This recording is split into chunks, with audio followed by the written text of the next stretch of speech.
Hello, শুভ সন্ধ্যা প্রিয় শিক্ষার্থী, কেমন আছো সবাই? সালাম আলাইকুম স্যার। ওয়ালাইকুম ইসলাম। ভালো আছো? জি স্যার। কে সালাম দিল? আবিদ হাসান? বললাম যে সালাম দিল কে? আবিদ হাসান? জি স্যার। আবিদ হাসান কোথা থেকে? লক্ষ্মীপুর থেকে স্যার। লক্ষ্মীপুরের লক্ষ্মী ছেলে, হ্যাঁ। অভিনন্দন তোমাকে। আর কারা আছো একটু আওয়াজ দাও।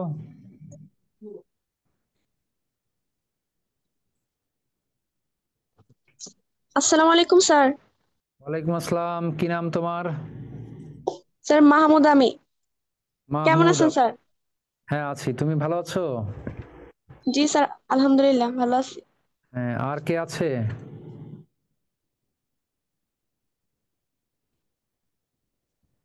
ওয়ালাইকুম সালাম। ওয়ালাইকুম আসসালাম। কে এটা? লামিয়া স্যার। গুড। ভালো আছো তো? জি আলহামদুলিল্লাহ, আপনি কেমন আছেন? হ্যাঁ, আছি আছি, ভালো আছি। তো ঠিক আছে, আমরা আজকে আর ভূমিকা করব না, বেশিক্ষণ দ্রুত ক্লাস আরম্ভ করব, কারণ আমাদের আবার আজকে স্টুডিওতে একাধিক ক্লাস। তোমাদের ক্লাস শেষ করে আবার চাকরির জন্য আরেকটা কোচিং এ আমি ক্লাস নেব পরপর। সুতরাং আমরা এখনই ক্লাস শুরু করব। তোমরা সবাই প্রস্তুত হয়ে বসে পড়ো। তো আমরা আজকে পড়ব হলো তোমাদের পাঠ্য বইয়ের প্রথম কবিতা, যেটি তোমাদের পাঠ্য রয়েছে। সেই কবিতার নাম হচ্ছে ঋতু বর্ণন। মহাকবি আলাওলের ঋতু বর্ণন। এই যে দেখো, ঋতু বর্ণন নামে একটি কবিতা আছে। এই কবিতার কবি হচ্ছেন আলাওল। আলাওলকে বলা হয় মহাকবি। কেন মহাকবি বলা হয়? মহাকবি তারাই যারা মহাকাব্য রচনা করেন।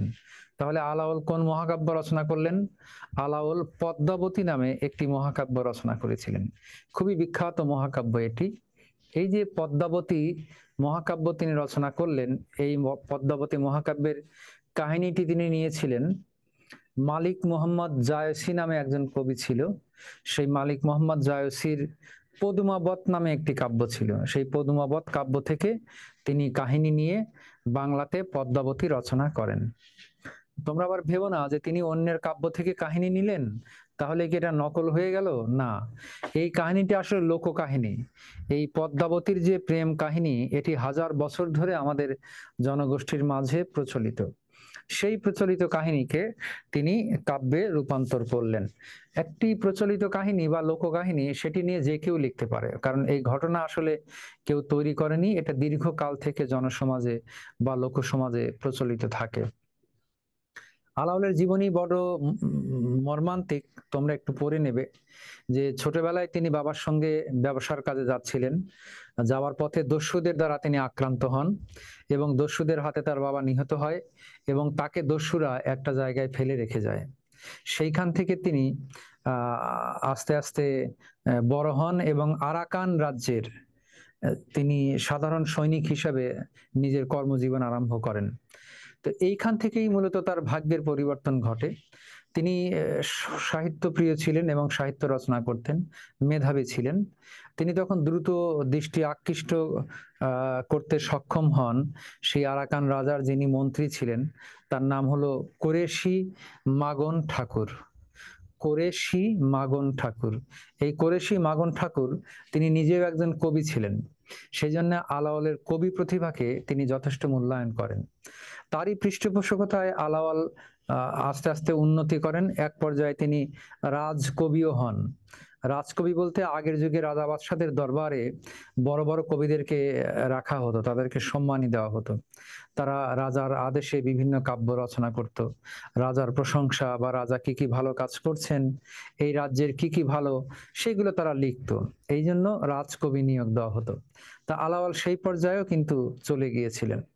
তো সেই আলাওলের পদ্মাবতী মহাকাব্য, সেই মহাকাব্য লেখার কারণেই তাকে আমরা বলছি কিন্তু মহাকবি।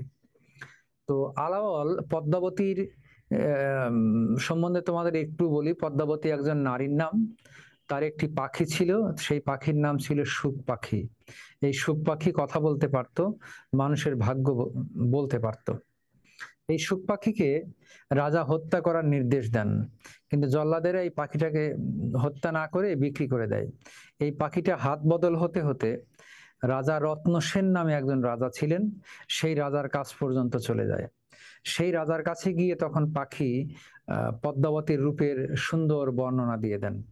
পদ্মাবতীর রূপ কি কহিমু মহারাজ, তুলনা দিবার নাহি ত্রিভুবন মাঝ। অর্থাৎ এই ত্রিভুবনে পদ্মাবতীর মতন রূপবতী আর কেউ নাই। ত্রিভুবন কি? স্বর্গ, মর্ত এবং পাতাল। স্বর্গ তো স্বর্গই, মর্ত মানে পৃথিবী, আর পাতাল মানে হচ্ছে রসাতল। এই তিন ভুবনে পদ্মাবতীর মতো সুন্দরী আর কেউ নাই। এই বর্ণনা শুনেই রাজা রত্নসেন পদ্মাবতীর প্রেমে পড়ে যান। এই কাহিনী নিয়ে লেখা হয়েছে আমাদের এই পদ্মাবতী কাব্য। এখান থেকে খুব গুরুত্বপূর্ণ একটা লাইন একবার বিসিএস প্রিলিমিনারি পরীক্ষায় এসেছিল, খুব চমৎকার, সেটা তোমাদের সঙ্গে শেয়ার করি। সেটা হচ্ছে, তাম্বুল রাতুল হইল অধর পরশে। তাম্বুল মানে হলো পান, তাম্বুল রাতুল হইল, রাতুল মানে হচ্ছে রক্তবর্ণ, অর্থাৎ লাল হয়ে গেল, রক্তিম হয়ে গেল। অধর পরশে, অধর মানে হলো ঠোঁট, ঠোঁটের ছোঁয়ায়। সাধারণত আমাদের ক্ষেত্রে যেটা ঘটে, আমরা পান খেয়ে ঠোঁট লাল করি, পান খেলে আমাদের ঠোঁট কি হয়? লাল হয়। তো এইখানে দেখা যাচ্ছে তার উল্টো, যে ঠোঁটের ছোঁয়াতেই পান লাল হয়ে যায়। এটা বিসিএস প্রিলিমিনারিতে এসেছিল একবার, যে তাম্বুল রাতুল হইল অধর পরশে, বঙ্গানুবাদ কি হবে? তাহলে এর বঙ্গানুবাদ কিন্তু পান খেয়ে ঠোঁট লাল নয়, বরং ঠোঁটের ছোঁয়ায় পান লাল। তাম্বুল মানে পান, তাম্বুল রাতুল হইল, রাতুল মানে লাল রক্তবর্ণ, হইল, হইল মানে হয়ে গেল, অধর পরশে, অধর মানে ঠোঁট, পরশে মানে ছোঁয়ায়, ঠোঁটের ছোঁয়ায়, অর্থাৎ পান লাল হয়ে গেল ঠোঁটের ছোঁয়ায়। এই পদ্মাবতী কাব্যের কিন্তু এটা লাইন। পদ্মাবতী ছাড়াও মহাকবি আলাওলের আরো আরো কাব্যগ্রন্থ আছে। একটার নাম হলো হপ্ত পয়কর, আর একটার নাম হচ্ছে সিকান্দার নামা, আর একটার নাম হলো সয়ফুল মুলক বদিউজ্জামান। এইগুলো তার বিখ্যাত বিখ্যাত কাব্যগ্রন্থ। আলাওলের জন্ম মৃত্যু সাল এগুলো তোমরা একটু মুখস্থ করে নেবে। আমরা কবিতার কাছে চলে যাই। তার এই কবিতার নাম হচ্ছে কি? ঋতু বর্ণন, অর্থাৎ ঋতুর বর্ণনা। আমরা জানি যে আমাদের বাংলাদেশ ষড় ঋতুর দেশ, এবং এক একটি ঋতু এক একটি বৈশিষ্ট্য নিয়ে কিন্তু আমাদের মাঝে আসে। এখন কিন্তু আমরা আছি হেমন্তকালে। এই হেমন্তকালে হেমন্তকালই আমার ব্যক্তিগত বিবেচনায় বাংলার শ্রেষ্ঠ ঋতু। মানে এই তো যদিও একটু শীত এবার কম পড়ে, মানে এখনো ওই রকম পড়ে নাই, কিন্তু দেখবে আর 2-1 সপ্তাহের মধ্যে হালকা একটু ঠান্ডা পড়বে, রোদ্রের উত্তাপও একটু কমবে, রোদ থাকবে, উত্তাপ একটু কমবে, এবং একটা সুন্দর পরিবেশ, মানে বিশেষ করে সন্ধ্যা রাতে সকালে না শীত না গরম, এরকম একটা স্নিগ্ধ সুন্দর পরিবেশ বিরাজ করবে। তো সেই বাংলার ঋতু কতটা সুন্দর এবং কোন ঋতুর কি বৈশিষ্ট্য, এই বিষয়গুলোই এই কবিতার মধ্যে বর্ণনা করেছেন আমাদের মহাকবি আলাওল। তো আমরা কবিতার কাছে আসি। প্রথমেই দেখো বলা হলো, প্রথমে বসন্ত ঋতু নবীন পল্লব। প্রথমেই কবি বসন্ত ঋতুর কথা বলেছেন। বসন্তকে আমরা ঋতুর রাজা বলি। প্রথমে বসন্ত ঋতু, আর এই বসন্ত ঋতুতে কি হয়? নবীন পল্লব। নবীন মানে নতুন, পল্লব মানে হলো পাতা, অর্থাৎ বসন্ত ঋতুতে গাছে নতুন পাতা গজায়। এই জন্য বলা হচ্ছে প্রথমে বসন্ত ঋতু নবীন পল্লব। দুই পক্ষ আগে পাছে মধ্যে সুমাধব। দুই পক্ষ আগে এবং পাছে, মধ্যে সুমাধব। সুমাধবকে, সুমাধব বলতে বোঝানো হয়েছে বসন্তকালকে। তাহলে মাঝে যদি বসন্তকাল হয়, তার আগে পরে কি আছে? বসন্তের আগে আছে হচ্ছে শীত, শীতের পরে বসন্ত আছে। শীতের সময় আমাদের অনেক কষ্ট হয়, প্রচন্ড শীত পড়ে, হাত পা শুকিয়ে যায়, শরীর চরচর করে, তাই না? গাছের পাতা ঝরে যায়, এই জাতীয় পরিস্থিতি কিন্তু শীতের সময় তৈরি হয়। সেজন্য বলা হচ্ছে আগে পাছে দুই পক্ষ। তাহলে বসন্তের আগে আছে হলো শীত, আবার বসন্তের পরে আছে গ্রীষ্মকাল। গ্রীষ্মকালে আবার প্রচন্ড গরম পড়ে, প্রচন্ড গরমে আমরা একবারে অতিষ্ঠ হয়ে পড়ি, নাভিশ্বাস অবস্থা হয়ে যায় আমাদের। সেই জন্য কবি বললেন যে আগে পাছে দুই পক্ষ, আগে এবং পরে দুটো পক্ষ আছে, একটা হলো শীত আর একটা হচ্ছে বসন্ত, আর তার মাঝেই রয়েছে শীত, আর একটা হলো গ্রীষ্ম, আর শীত আর গ্রীষ্মের মাঝেই রয়েছে আমাদের এই বসন্ত ঋতু। সেই জন্য বসন্তকে কবি বলেছেন সুমাধব। অতএব আগে পাছে দুই পক্ষ, মধ্যে কি? সুমাধব। সুমাধবটা কোথায় আছে? মাঝে, তাই না? তো সুমাধবকে আমরা মাঝে পেয়ে যাব, এই যে দেখো সুমাধব। তাহলে আগে পরে দুই পক্ষ কি, একটা হলো শীত আর একটা হচ্ছে গ্রীষ্ম। এর মাঝে আমরা সুন্দর একটা বসন্ত ঋতু পাই, যে বসন্ত ঋতুতে ওইরকম শীতও হয় না, আবার ওইরকম গরমও হয় না। এরপরে আমরা চলে যাই পরের লাইনে। দেখো, মলয়া সমীর হইল কামের পদাতি, মুকুলিত কইল তবে বৃক্ষ বনস্পতি। মলয়া সমীর হইল। প্রিয় শিক্ষার্থী, এখানে মলয়া বলতে বোঝানো হয়েছে আসলে শীতের বাতাসকে, আর সমীর বলতে বোঝানো হয়েছে বসন্তের বাতাসকে। তোমরা জানো যে শীতকালে কিন্তু উত্তর দিক থেকে বাতাস আসে, উত্তর এবং উত্তর পশ্চিম, এবং এই বাতাস আমাদের হাড়ে কাঁপুনি লাগায়, আমরা শীতে কাঁপতে থাকি, আমরা শীতে জুবুথুবু হয়ে যাই। সেই জন্য এই শীতের পরেই যখন বসন্ত আসে, তখন কিন্তু বসন্তকালে কোন দিক থেকে বাতাস আসে, কে বলতে পারে? বসন্তের বাতাস আসে দক্ষিণ দিক থেকে। দক্ষিণ দিক থেকে বসন্তে হালকা শীত কমে, একটু উত্তাপ বাড়ে, আর দক্ষিণের সুন্দর বাতাস মনটাকে মানে রোমান্টিক করে ফেলে। এইটাকে কবি বললেন যে মলয়া সমীর হইল, মানে শীতের বাতাসটা এখন বসন্তের বাতাস হয়ে গেল। আর কি, কামের পদাতি, অথবা মলয়া সমীর, মলয়াও বাতাস সমীরও বাতাস, এই বাতাসগুলো এখন কি হয়ে গেল, দুইভাবে কিন্তু অর্থ হতে পারে, যে এই বাতাসটাই এখন হয়ে গেল কামের পদাতি। কাম মানে হলো আমাদের যৌবন বা রোমান্টিকতা, যৌবন বা রোমান্টিকতা, সেটা হলো কাম। পদাতি, পদাতি মানে হলো পায়ে হাঁটা সৈন্যবাহিনী, অর্থাৎ তারা পায়ে হেঁটে হেঁটে যেন আমাদের মাঝে এই কামের কাম এসে গেল, মানে যৌবন বা আমাদের রোমান্টিসিজম যেটা, সেটা আমাদের মাঝে এসে গেল। মলয়া সমীর এগুলো সবাই কি হয়ে গেল এখন, কামের পদাতি, অর্থাৎ আমাদের মনকে রোমান্টিক করে দিল, যৌবনের তারা বারতাবাহী হয়ে গেল, আমরা এভাবে বলতে পারি। তারা যৌবন বা প্রেমের বারতা এই বাতাস যেন প্রবাহিত করছে, অর্থাৎ এই বসন্তের বাতাসে আমাদের মনটা রোমান্টিক হয়ে যায় এবং আমরা মানে প্রেমিক সত্তা আমাদের ভেতরে জেগে ওঠে। সেই জন্য বলা হচ্ছে মলয়া সমীর, অর্থাৎ এই বাতাসগুলো এখন হয়ে গেল কামের পদাতি, অর্থাৎ প্রেমের সংবাদ নিয়ে তারা এলো, প্রেমের বারতাবাহক, এটা আমরা বলতে পারি। মুকুলিত কইল তবে বৃক্ষ বনস্পতি, মুকুলিত মানে ফুলে ফুলে ভরে গেল, কি, বৃক্ষ এবং বনস্পতি। বৃক্ষ মানে তো গাছ, বনস্পতি মানে বনের বড় বড় গাছ। বনস্পতির দুটো অর্থ হয়, একটা হলো যে গাছে ফুল হয় কিন্তু ফল হয় না, সেটা হলো আমাদের বনস্পতি। আর একটা হচ্ছে যে বনের পতি, অর্থাৎ বনের মধ্যে যে গাছটা শ্রেষ্ঠ গাছ, সেটাকে আমরা বলবো হচ্ছে বনস্পতি। এই জন্য মুকুলিত কইল তবে বৃক্ষ বনস্পতি, বনের সকল গাছ ফুলে ফুলে কি হয়ে গেল, ভরে গেল। তারপরে কুসুমিত কিংসুক সঘন বন লাল। কুসুমিত, কুসুমিত মানে ফুলে ফুলে ভরে যাওয়া, কিংসুক মানে হচ্ছে পলাশ ফুল। কুসুমিত কিংসুক, ফুলে ভরে গেল পলাশ গাছ, এই যে কিংসুক মানে পলাশ, অর্থাৎ পলাশ ফুলের গাছ ফুলে কুসুমিত হয়ে গেল, মানে ফুলে ফুলে ভরে গেল। সঘন মানে খুবই ঘন, বন হয়ে গেল লাল, অর্থাৎ লাল পলাশ ফুল বনে ফুটলো, বনটা লাল হয়ে গেল। পুষ্পিত সুরঙ্গ, পুষ্পিত পুষ্প দিয়ে ভরে গেল, পুষ্পিত মানে পুষ্প দিয়ে সাজিয়ে দেওয়া হলো বা পুষ্পে ভরে গেল, ফুলে ভরে গেল, পুষ্প মানে ফুল। সুরঙ্গ সুন্দর সুন্দর রঙের ফুল দিয়ে, সুন্দর সুন্দর রঙের ফুল দিয়ে ভরে গেল। কি কি সেই ফুল, মল্লী, মল্লী মানে বেলি ফুল, লবঙ্গ আর এক প্রকারের ফুল, গুলাল, গুলাল মানে হলো ফুলের আবির। তাহলে আমাদের কুসুমিত হয়ে গেল কিংসুক গাছ মানে পলাশ গাছ, সঘন বনলাল এবং ঘন বনটা লাল হয়ে গেল। আর কি, পুষ্পিত সুরঙ্গ, পুষ্পিত মানে ফুলে ফুলে ভরে গেল, সুরঙ্গ সুন্দর রং দিয়ে, মল্লী মানে বেলি ফুল, লবঙ্গ গুলাল, লবঙ্গ ফুল, এর গুলাল মানে হলো ফুলের আবির, অর্থাৎ লবঙ্গ, এই যে লবঙ্গ এবং মল্লী ফুলের আবির দিয়ে, গুলাল দিয়ে বাগানটা সুরঙ্গ পুষ্পিত হয়ে গেল। সুরঙ্গ মানে সুন্দর রং, রং বিভিন্ন রং, সেই সুন্দর রং দিয়ে বেলি ফুলের এবং লবঙ্গ ফুলের সুন্দর রং দিয়ে বাগানটা ভরে গেল। বা বন বনানি ভরে গেল।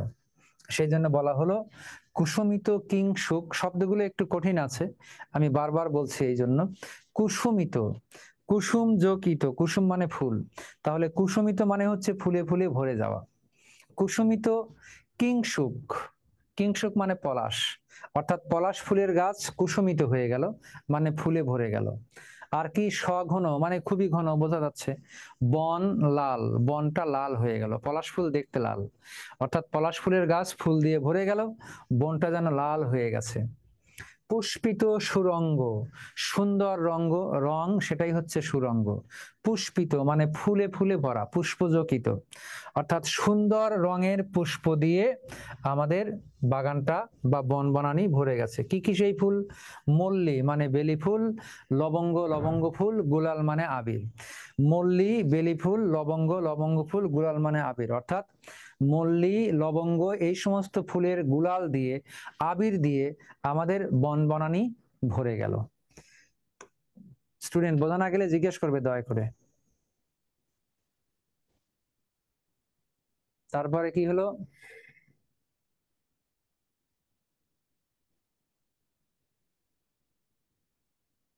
হুম,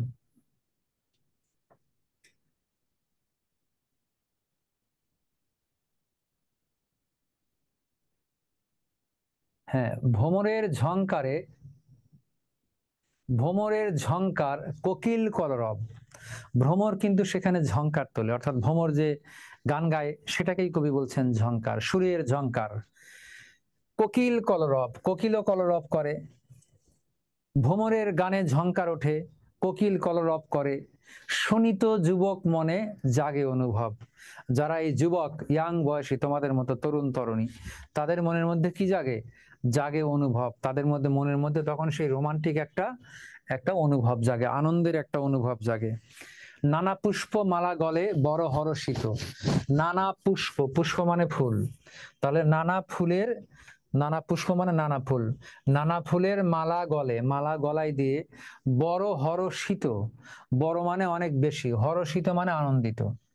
নানা পুষ্পের মালা গলায় দিয়ে আমরা সবাই কি হই? হরষিত হই, আনন্দিত হই। বিচিত্র বসন অঙ্গে চন্দন চর্চিত। অঙ্গে, অঙ্গে মানে শরীরে, অঙ্গ মানে দেহ শরীর, বিচিত্র মানে বিভিন্ন রঙের, বিচিত্র, বসন নানান রঙের পোশাক অঙ্গে শরীরে। আমরা তখন বসন্তকাল এলে, শীতে তো আমরা মানে শরীরটাকে শীতের জন্য ঢেকে রাখি চাদর দিয়ে বা এই জাতীয় পোশাক দিয়ে আমরা ঢেকে রাখি নিজেদেরকে, তখন কিন্তু আমাদের ওই জাতীয় পোশাক প্রদর্শনের একটা সুযোগ থাকে না, ভেতরে কি কালারফুল পোশাক পরেছি এটা তখন গুরুত্বপূর্ণ হয় না। সেই জন্য নানা পুষ্প মালা গলে বড় হরষিত, নানা ফুলের মালা গলায় পরে আমরা খুবই আনন্দিত থাকি। বিচিত্র বসন অঙ্গে চন্দন চর্চিত, বিচিত্র বসন অর্থাৎ নানান রঙের পোশাক আমাদের অঙ্গে তখন আসে, বসন্তকাল, তখন তার শীতের চাদর মুড়ি দিতে হচ্ছে না। চন্দন চর্চিত, চন্দন চর্চিত দ্বারা হলো সৌন্দর্য শোভিত। আমরা জানি যে প্রাচীনকাল থেকেই আমাদের রূপচর্চার একটি গুরুত্বপূর্ণ উপকরণ হলো চন্দন। চন্দন কাঠের গুঁড়ো আমরা চোখে মানে মুখে মাখি রূপচর্চা করার জন্য। সেই চন্দন মাখানো অবস্থাকে বলা হচ্ছে চন্দন চর্চিত, অর্থাৎ সুন্দর। এখানে সৌন্দর্য বোঝাতে এটা ব্যবহার করা হয়েছে, যে নানান রঙের পোশাক পরে আমরা চন্দন চর্চিত হয়ে যাই, চন্দনের দিয়ে চন্দন মেখে আমরা সুন্দর হয়ে উঠি। তাহলে বসন্তকালে কি হয়? আমরা নানান রকম পোশাক পরি নানান রঙের, এবং আমরা চন্দন দিয়ে রূপচর্চা করে সুন্দর হয়ে যাই। এরপরে আসি, নিধাগ সময়ে অতি প্রচন্ড তপন। নিদাগ মানে হচ্ছে গ্রীষ্ম, গ্রীষ্মকালে। নিদাগ, এই যে নিদাগ মানে হচ্ছে গ্রীষ্ম, তাহলে গ্রীষ্মকালে কি হয়? নিদাগ, নিদাগ মানে গ্রীষ্ম। গ্রীষ্মকালে সময়ে মানে সময়ে, অতি প্রচন্ড, এখানে নয়টা ছিল, প্রচন্ড তপন, তপন মানে সূর্য, তপন মানে কি? সূর্য। তাহলে নিধক সময়ে অতি প্রচন্ড তপন, অর্থাৎ গ্রীষ্মকালে সূর্য অনেক প্রখর থাকে, প্রবল থাকে। হ্যাঁ, রৌদ্র ত্রাসে, ত্রাস মানে ভয়, ত্রাস মানে ভয়, তাহলে রৌদ্র ত্রাসে মানে রৌদ্রের ভয়ে, রহে ছায়া, রহে মানে আমরা রয়ে পড়ি, আমরা রয়ে যাই, থেকে যাই। রৌদ্রের ভয়ে আমরা থেকে যাই কোথায়? চরণে। এই যে ছায়া, ছায়া চরণে মানে ছায়ার পদতলে, চরণ মানে ছায়ার পায়ের তলায়, এখানে ছায়ার পায়ের তলায় মানে ছায়াতে, ছায়ার তলায়। শরণ, শরণ মানে আশ্রয়, শরণ মানে হলো আশ্রয়। অর্থাৎ নিদাগ সময়ে, গ্রীষ্মকালে অতি, খুব, প্রচন্ড, তপন মানে প্রখর সূর্য, তপন মানে সূর্য, রৌদ্রতাসে রোদের ভয়ে, রহে ছায়া চরণে শরণ। রৌদ্রের ভয়ে আমরা তখন ছায়ার কাছে গিয়ে ছায়ার পায়ের তলায় বা ছায়ার চরণে আমরা কিন্তু আশ্রয় গ্রহণ করি গ্রীষ্মকালের প্রচন্ড রৌদ্রে। চন্দন চম্পক মাল্য মলয়া পবন। চন্দন তো একটু আগে বললাম, চন্দন এক প্রকারের কাঠ, চম্পক এক প্রকারের ফুল, মাল্য মানে মালা। চন্দন এবং চম্পক এর মাল্য, মলয়া পবন, এবং চন্দন এবং চম্পক মাখা মলয়া তখন কি হয়ে যায়? পবন। পবন মানে কি? বাতাস। তাহলে বাতাসে তখন এই সমস্ত ফুলের সুগন্ধ ভেসে আসে। সতত দম্পতি সঙ্গে ব্যাপিত মদন। সতত মানে সব সময়, দম্পতি, দম্পতি মানে স্বামী স্ত্রী, সঙ্গে মানে সাথে, ব্যাপিত মানে বেপে থাকে, মদন, মদন হচ্ছে আমাদের যৌবনের বা সৌন্দর্যের বা প্রেমের দেবতা। স্বামী স্ত্রীর মধ্যে এই সময় সব সময় যেন প্রেমের দেবতা তাদের সঙ্গে বাস করে। তারপর পবন সময়ে ঘন ঘন গরজিত।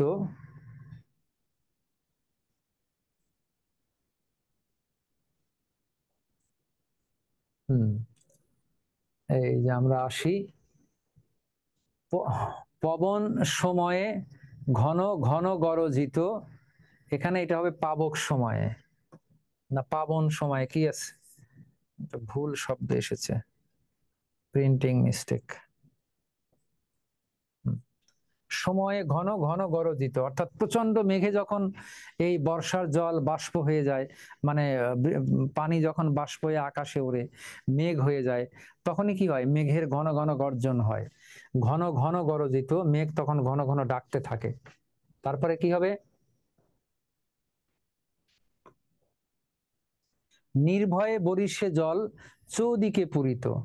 নির্ভয়ে জল ঝরছে, চারিদিকে ভরে যাচ্ছে। অর্থাৎ নির্ভয়ে বরিশে জল, অর্থাৎ নির্ভয়ে বর্ষিত হয় জল, মানে বর্ষা আরম্ভ হয়, বর্ষা আরম্ভ হয়, চৌদিকে পূরিত, চৌদিক বর্ষার জলে পূর্ণ হয়ে যায়, ভরে যায়। ঘোর শব্দে কৈলাসে মল্লার রাগ গায়ে। ঘোর শব্দে মানে প্রবল শব্দে, কৈলাসে, কৈলাস হচ্ছে মহাদেব শিব যেখানে বাস করে, সেই জায়গাকে বলা হয় কৈলাস। তাহলে ঘোর শব্দে কৈলাসে মল্লার রাগ গায়ে, গায়ে মানে গায়ে, কি রাগ গায়? গান গায়। কি গান গায় এখানে? মল্লার। মল্লারটা কি? মল্লার হলো একটা রাগ, এই রাগ গাইলে বৃষ্টি নামে। অর্থাৎ এই গ্রীষ্মের পরেই আসে বর্ষা, সেই বর্ষার সময় আকাশ থেকে বৃষ্টি ঝরতে থাকে, এমন ভাবে ঝরতে থাকে যেন কৈলাসে মল্লার রাগ গাওয়া হচ্ছে। মল্লার রাগ এমন একটি রাগ, যে রাগ গাইলে কি নামে? বর্ষা নামে। তোমরা নাম শুনে থাকবে, নিয়াজি তানসেন পৃথিবীর অন্যতম শ্রেষ্ঠ আমাদের সঙ্গীতজ্ঞ ছিলেন। সম্রাট আকবরের রাজদরবারে তিনি অবস্থান করতেন এবং অনেক গুরুত্বপূর্ণ ব্যক্তি ছিলেন। এই তানসেন তিনি মল্লার রাগ গাইতেন। মল্লার রাগ গাইলে এমন একটি সুর বা আবহ তৈরি হতো যে সেখানে বৃষ্টি নেমে যেত। সেই জন্য বলা হচ্ছে যে ঘোর শব্দে কৈলাসে মল্লার রাগ গায়ে, যেন সেই বিকট শব্দে বা অনেক বেশি শব্দে কৈলাসে শিব যেখানে বাস করেন সেখানে মল্লার রাগ গাওয়া হচ্ছে। দাদুরি শিখিনী রব অতিমন ভায়ে। দাদুরি মানে হলো ব্যাং, দাদুরি মানে কি? ব্যাং। আর শিখিনী মানে হলো কি? শিখিনী মানে হচ্ছে ময়ূর, শিখিনী মানে ময়ূর। তাহলে দাদুরি শিখিনী, ব্যাং এবং ময়ূর, রব মানে তো শব্দ, অর্থাৎ ব্যাং এবং ময়ূর যে ডাকে, কথা বলে, গান গায়, সেটাই হলো রব। তাহলে দাদুরি শিখিনী রব অতি মন ভায়ে, মনে অতি তখন কি লাগে? এটা ভালো লাগে। আমাদের মনে অতি মানে খুব ভালো লাগে, অতি মন ভায়ে, আমাদের মনে খুব ভালো লাগে। কীটকুল রব পুনি ঝংকারে ঝংকারে। কীট মানে বিভিন্ন রকমের পোকামাকড়। দেখবে গ্রামগঞ্জে ঝোপঝাড়ের মধ্যে যখন তুমি রাতের বেলা যাবে, অনেক রকমের নাম না জানা কত রকমের পোকামাকড় নানান রকমের শব্দ করে, আর এই শব্দগুলো মিশে এমন একটা ঝি ঝি শব্দ হয়, মানে আওয়াজ তোলে, এটা খুব মানে কানের মধ্যে লাগে আর কি। তো এই জন্য বলা হচ্ছে কীটকুল রব শুনি। রব মানে ওই যে তাদের ডাক বা আওয়াজ। এই কীট পতঙ্গের রব, পুনি মানে বারবার, পুনরায় পুনরায়, ঝংকারে ঝংকারে, একবার ঝংকারিত হয় আবার ঝংকারিত হয়, মানে বেজে ওঠে। শুনিতে যুবক চিত্ত হরষিত ডরে। আমরা যারা যুবক, এই যুবক চিত্ত এই সমস্ত ডাক শুনে আমরা অনেকটা হরষিত, আনন্দিত হই। ডরে মানে ভয়ে, অর্থাৎ এর মধ্যে ভয়ের মধ্যে দিয়ে এখানে আনন্দ কাজ করে। এখানে ডর এবং হরষিত একসঙ্গে ব্যবহার করা হয়েছে, করে একটু ঝামেলা করা হয়েছে, অর্থাৎ আমাদের ভীরু ভীরু মনের মধ্যেও তখন একটা রাতের অন্ধকারের যে ভয় বা রাতের যে ভয়, সেটাকেও দূর করে আমাদের মনের মধ্যে হর্ষণ মানে আনন্দ জেগে ওঠে আর কি। শুনিতে যুবক মন হরষিত ডরে, আমাদের যুবক মনটা তখন আনন্দে ভরে ওঠে। আইলো শরৎ ঋতু নির্মল আকাশে। বর্ষার পরে চলে এলো শরৎ ঋতু। এই শরৎ ঋতুটা নির্মল আকাশ থাকে এই শরৎ ঋতুর। নির্মল আকাশে দোলায়ে চামর কেশ কুসুম বিকাশে। আচ্ছা, দোলায়ে চামর কেশ কুসুম বিকাশে, এখানে চামর শব্দটা তোমাদের বোঝা দরকার। শব্দ অর্থের মধ্যে দেওয়া আছে, দেখো।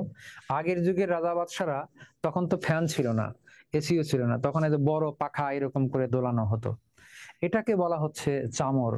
তো সেই চামরটা এখানে বলতে বোঝানো হচ্ছে যে গাছ তার পাতা যেন বাতাসে নড়তে থাকে সেই চামরের মতো। রাজা বাদশার সামনে যেরকম করে চামর নাড়ানো হয়, বাতাস তৈরি করা হয়, শরৎকালে গাছের পাতাও তেমনি করে নড়তে থাকে। আর কি করে? কুসুম বিকাশে।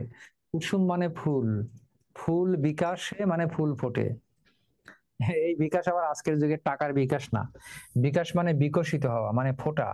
অর্থাৎ কুসুম বিকাশে মানে কুসুম ফোটে, ফুল ফোটে। কুসুম মানে ফুল। নবীন খঞ্জন দেখি বড়হি কৌতুক। নবীন খঞ্জন, খঞ্জন হলো এক প্রকারের পাখি, যারা নদীর তীরবর্তী এলাকায় থাকে এবং তারা নদীর তীরে খুব নাচানাচি করে, লাফালাফি করে। সেই নবীন খঞ্জন অর্থাৎ নবীন নতুন খঞ্জন পাখি দেখি বড়ই কৌতুক, তারা তখন অনেক চঞ্চল হয়ে ওঠে। কৌতুক মানে তারা অনেকটা রঙ্গ রসিকের মতো হয়ে ওঠে, অনেক আনন্দিত করতে থাকে। উপজিত যামিনী দম্পতি মনে সুখ।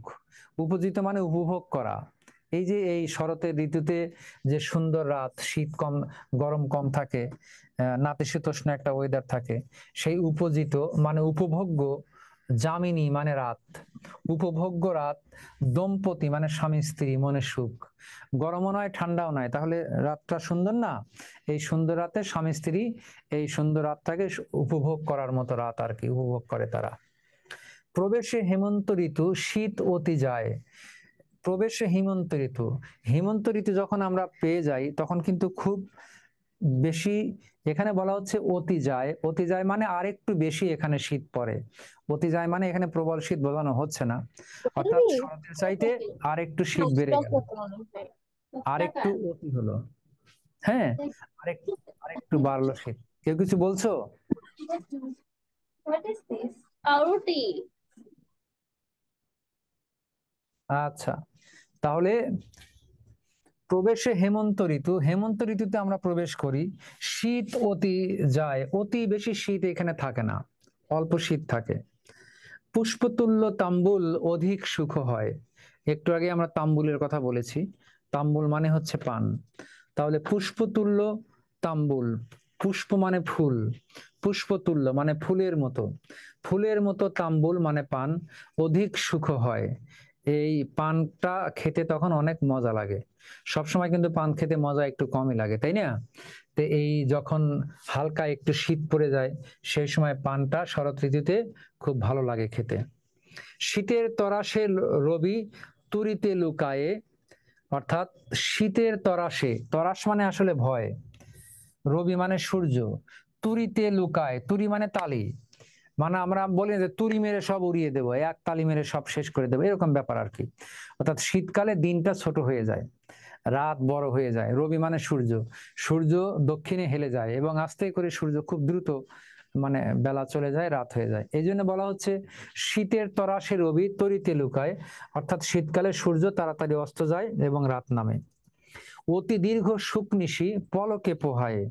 অতি দীর্ঘ মানে খুব লম্বা বা অতি বড়, সুখ নিশি মানে সুখের রাত, এত বড় সুখের রাত তাও কিন্তু সেটা পলকে চলে যায়। কারণ এই সময় তো হালকা শীত থাকে, পরিবেশটা আমাদের জন্য উপভোগ্য হয়ে ওঠে। সেই কারণে এই আরামের মধ্যে মানুষ আরাম পেলে কি করে, খুব ভালো করে ঘুমায়, তাই না? এই জন্য বলা হচ্ছে অতি দীর্ঘ সুখ নিশি পলকে পোহায়।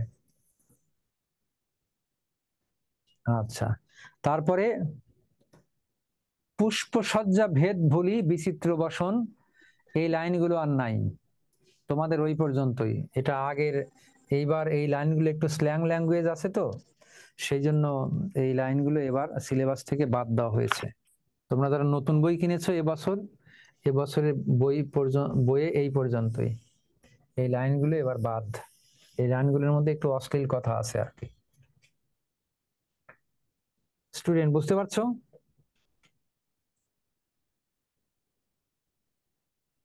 স্যার কথা বলো।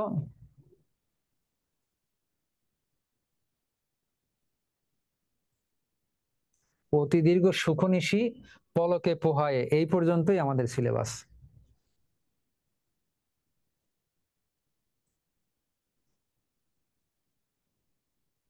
এই পর্যন্ত, হ্যাঁ। নতুন বই কি তোমরা কিনেছো? জি স্যার। হ্যাঁ, তাহলে দেখো তোমার বই এইটুকুই আছে না?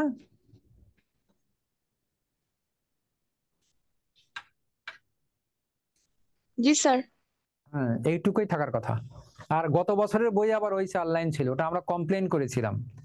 আমরা নটরডেম কলেজের টিচারেরা এনসিটিভিতে যায় তো, তারা বই সম্পাদনা করে, আমরা কমপ্লেন করেছিলাম। ওখানে কিছু লাইন আছে যে লাইনটা খারাপ, সেই কারণে ওটা বাদ দিয়ে দিয়েছে। তো এই হচ্ছে মোটামুটি আমাদের মহাকবি আলাওলের ঋতু বর্ণন কবিতা। তার মানে এখানে ঋতুর বর্ণনা দেওয়া হয়েছে। কয়টি ঋতুর বর্ণনা দেওয়া হলো? প্রথমে দেওয়া হলো বসন্ত ঋতু। বসন্ত ঋতুর পরে কি দেওয়া হচ্ছে? তারপরে গ্রীষ্ম ঋতু। গ্রীষ্মের পরে শরৎ। শরতের পরে দেওয়া হয়েছে আমাদের হেমন্তের কথা এখানে বলা হয় নাই, না হেমন্ত বলা হয়েছে, হেমন্ত ঋতু বলা হয়েছে। তারপরে বলা হয়েছে শীত। তাহলে বলা হয়েছে, বর্ণনা দেওয়া হয়েছে বসন্ত ঋতু, তারপরে গ্রীষ্ম, বসন্ত, তারপরে গ্রীষ্ম, তারপরে বর্ষা, তারপরে শরৎ, তারপরে হেমন্ত। আর তার আগে বলে দিয়েছেন যে ওই যে আগে পরে, আগে পাশে দুই পক্ষ, মানে শীত, বসন্তের আগে যে শীত ছিল সেটাও কিন্তু উল্লেখ করা হয়েছে। তার মানে প্রায় 6টি ঋতুর বর্ণনাই এই কবিতার মধ্যে দেওয়া হয়েছে। তোমরা শব্দ অর্থ টিকাগুলো মনোযোগ দিয়ে পড়ো, কোনটা বোঝা যায় না আমাকে জিজ্ঞাসা করো।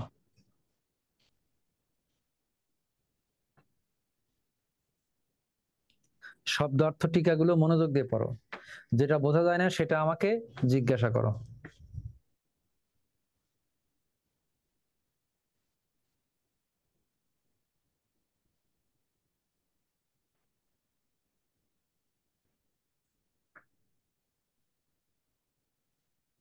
বই রাখবে, তোমরা যখন ক্লাসে বসবে সবাই বই রাখবে, বই থেকে কবিতার লাইনগুলো মেলাবে, তাহলে আমাদের পড়াতে এবং বোঝাতে সুবিধা হয়।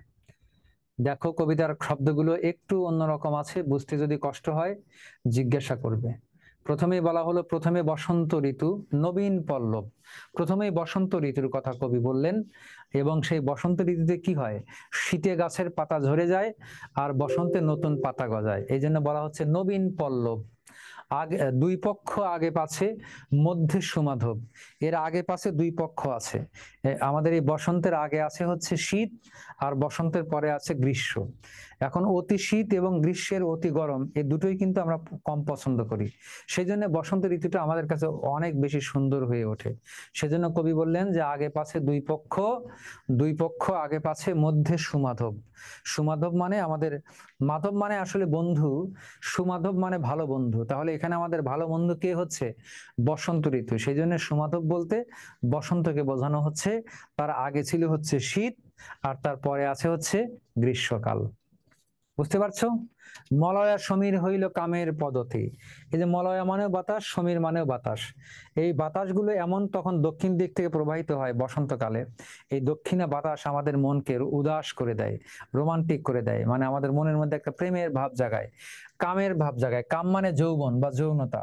কামের পদাতি অর্থাৎ এখানে আমরা বলবো যৌনতা বলবো না, প্রেম বলবো, যে প্রেমের সৈন্য যেন এসে গেল। হ্যাঁ, প্রেমের বার্তা বা প্রেমের খবর যেন বাতাসে বাতাসে এসে গেল এই বসন্ত ঋতুতে। বসন্ত বরণের দিন দেখো না, শহরে শহরে মেয়েরা শাড়ি পরে তারপরে মাথায় ফুল দিয়ে সবাই ঘুরে বেড়ায়। তার মানে বসন্তের এই ফুল ফোটে, শীত একটু কমে যায়, মানুষ এই সময়টাকে রোমান্টিক মনোভাবের মধ্যে থাকে। এই জন্য বলা হচ্ছে কামের পদাতি, অর্থাৎ প্রেমের সৈন্য এসে পড়লো, অর্থাৎ প্রেমের বারতা এসে পড়লো, এই অর্থে ব্যবহার করা হয়েছে। মুকুলিত কইল তবে বৃক্ষ বনস্পতি। মুকুলিত মানে ফুলে ফুলে ভরে গেল, আমের ফুলকে বলা হয় মুকুল। এখানে মুকুল বলতে সব ফুলকেই বোঝানো হচ্ছে। মুকুলিত কইল, কইল মানে এখানে হইল, মানে মুকুলিত হয়ে গেল, ফুলে ফুলে ভরে গেল। বৃক্ষ মানে গাছ, বনস্পতি বনের বড় বড় গাছ, বনের যত গাছ আছে সবই ফুলে ফুলে ভরে গেল। কুসুমিত কিংশুক, কুসুমিত মানে ফুলে ভরে যাওয়া, কুসুম মানে ফুল, কুসুমিত মানে কুসুম দিয়ে ভরে যাওয়া, কিংশুক মানে পলাশ, পলাশ ফুলের গাছ ফুলে ভরে গেল। সঘন অতি ঘন ফুল, বন লাল, বনটা লাল হয়ে গেল। সুরঙ্গ, পুষ্পিত সুরঙ্গ, পুষ্পিত মানেও ফুলে ফুলে ভরে যাওয়া, পুষ্পযোগিত, পুষ্পিত, তিনটি শব্দ কবি ব্যবহার করেছেন। একটা দেখো মুকুল, আর একটা কুসুম, আর একটা পুষ্প, তিনটে একই অর্থে, অর্থাৎ ফুলে ফুলে ভরে যাওয়া। পুষ্পিত সুরঙ্গ, সুন্দর রঙের পুষ্পে বা ফুলে ভরে গেল। মল্লী মানে বেলি ফুল, লবঙ্গ তো বোঝো লবঙ্গের ফুল, গুলাল মানে আবির। বেলি ফুল এবং লবঙ্গ ফুলের আবিরে আমাদের বিভিন্ন রঙের ফুলে বাগান ভরে গেল। এই হচ্ছে কথা। ভ্রমরের গুঞ্জন কোকিল কলরব, ভ্রমর গুঞ্জন করে, ভ্রমরেরা গান গায়, আর কোকিল কি করে? কলরব করে। বসন্তকালে কোকিল ডাকে না? হ্যাঁ, আমার ঘুম ভাঙায় গেল রে মরার কোকিলে, শোনো নাই?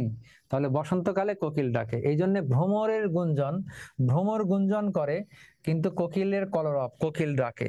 শুনিত যুবক মনে জাগে অনুভব, এইগুলো শুনে যুবকদের মনে অনুভব জাগে, রোমান্টিক একটা প্রেমের অনুভব জাগে।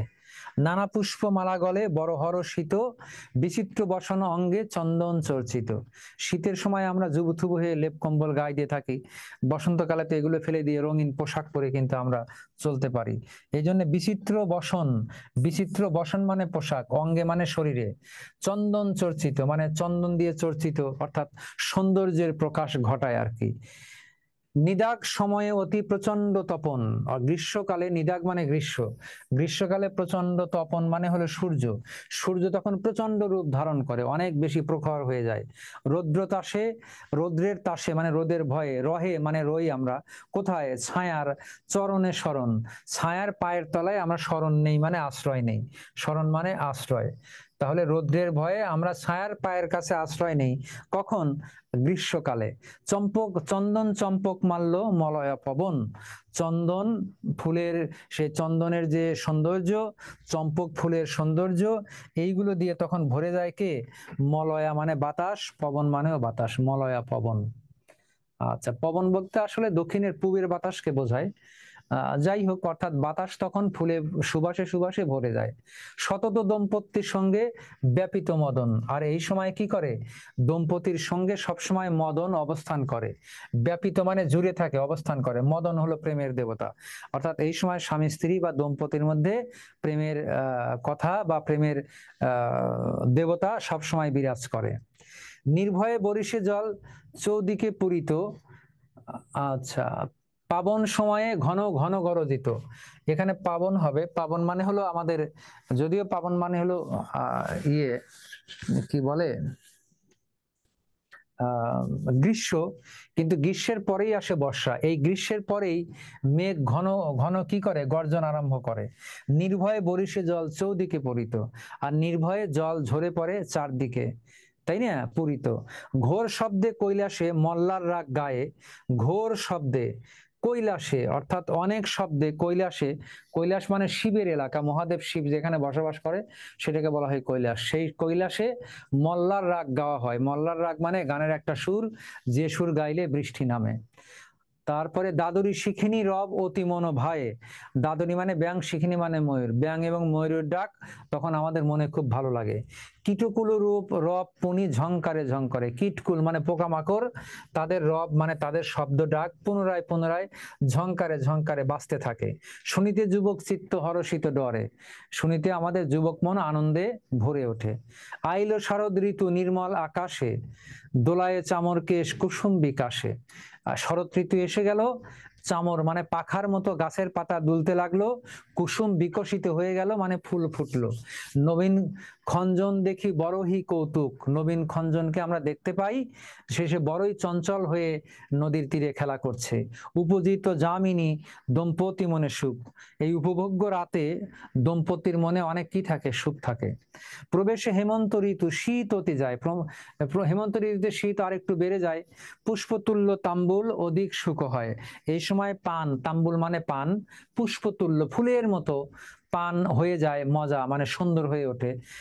এটা পান খেতে তখন অনেক মজা লাগে। শীতের তরাসে রবি তরিতে লুকায়, শীতের ভয়ে সূর্য তাড়াতাড়ি ডুবে যায়, অর্থাৎ শীতকালে দিন ছোট হয়ে যায়, সূর্য তাড়াতাড়ি ডুবে যায়। অতি দীর্ঘ সুখ নিশি পলকে পোহায়ে, এই পর্যন্তই তোমাদের সিলেবাস। অতি দীর্ঘ সুখ নিশি পলকে পোহায়ে। ঠিক আছে, কারো কোনো প্রশ্ন আছে বলো। স্টুডেন্ট কথা বলো।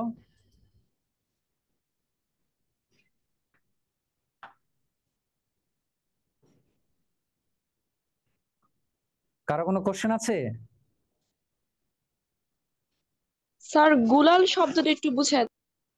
গুলাল মানে হলো ফুলের আবির, ফুলের পরাগ, ফুলের পরাগ, ফুলের আবির, ফুলের সৌন্দর্য। কদম ফুল দেখেছো কখনো? জি স্যার। কদম ফুল এরকম হাতে নেবে, দেখবে ফুলের আবির গুলো হাত দিয়ে মেখে যায়, তাই না? এটাকে বলা হয় ফুলের আবির।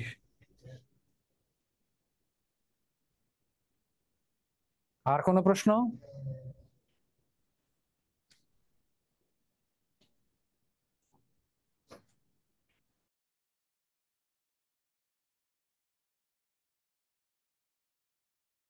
নিচ্ছে আর কোনো প্রশ্ন নাই স্টুডেন্ট। আমরা এরপর আরেকটা ক্লাস চালাবো, তো এই জন্য আজকে আর লম্বা আলাপ তোমাদের জন্য দেওয়া যাচ্ছে না। তো তোমরা পড়ো, এই কবিতা আবার বোঝাবো, ভয় নাই। এটা কিন্তু আমরা একটা প্রাইমারি ক্লাস নিলাম, তোমরা কোথায় বোঝো না সমস্যা হয়, এই কবিতার ভাষাগুলো মধ্যযুগের, তো অনেক শব্দই তোমাদের অনুধাবন করতে সমস্যা হবে, ভয় নাই, আমরা আবার বলবো। তো তাহলে আজকে রাখবো, সবাই ভালো থাকো, সুন্দর থাকো, শুভরাত্রি।